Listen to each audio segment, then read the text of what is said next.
Place maintenant à notre Sans frontières. Nous allons partir à Berlin, retrouver notre correspondant Laurent Desbonnets. Laurent, Guten Morgen, comme on dit chez vous. Ce matin, vous allez nous faire découvrir un endroit secret, dans lequel sont rassemblées, je crois, des œuvres d'art endommagées. Qu'est-ce qu'on leur fait à ces œuvres d'art ? Eh bien, imaginez, c'est un endroit qui abrite des trésors, des chefs-d'œuvre, parfois de plusieurs millions d'euros, mais qui ont tous un point commun. Ils sont cassés, abîmés, dégradés. Impossible de les exposer dans un musée, impossible même de les restaurer, impossible d'en faire quoi que ce soit, sauf que personne ne se résout à les jeter à la poubelle. Ça se passe à Cologne, dans l'ouest de l'Allemagne. C'est un bâtiment très austère, fermé au public, qui appartient à une grande compagnie d'assurance. Vous savez que la plupart des œuvres de valeur sont assurées. Le jour où elles sont dégradées, eh bien, l'assurance paye et récupère au passage cette œuvre. Alors voici ce qui se passe maintenant après. Comment ces œuvres dégradées sont-elles conservées ? Pourquoi on les garde ? C'est un sujet réalisé avec Brice Boussoir. Manipulé avec la plus grande précaution, un chef-d'œuvre troué.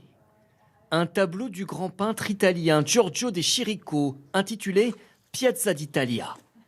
C'est l'une des plus belles pièces conservées dans cet entrepôt hors du commun. Il regroupe 300 œuvres d'art endommagées. L'histoire de ce tableau, c'est qu'il était accroché à un mur, chez un particulier. Et à côté, il y avait un gros chantier. Et de manière accidentelle, une pelleteuse a frappé la maison et a touché la peinture.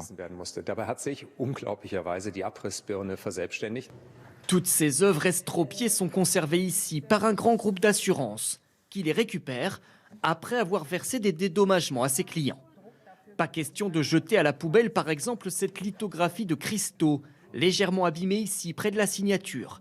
Elle représente l'emballage du Reichstag à Berlin en 1995.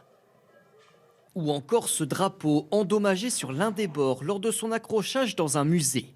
L'œuvre de l'artiste allemand Gerhard Richter, dont certains tableaux se négocient à plus de 30 millions d'euros.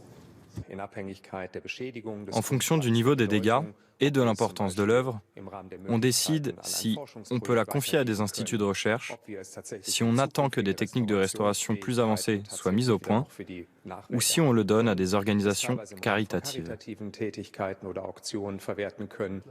Un endroit ultra sécurisé, interdit au public, où certaines œuvres sont conservées pendant des décennies.